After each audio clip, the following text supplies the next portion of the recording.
दधिशङ्खतुषाराभम् क्षीरोदार्णवसम्भवम् नमामि शशिनं सोमं शम्भोर्मुकुटभूषणम् ॐ धरणीगर्भसम्भूतं विद्युत्कान्तिसमप्रभं कुमारं शक्तिहस्तं च मङ्गलं प्रणमाम्यहम्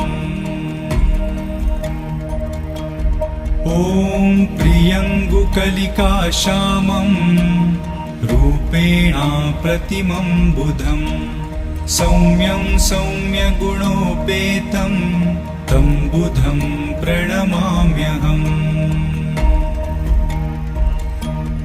ॐ देवानां च ऋषीणां च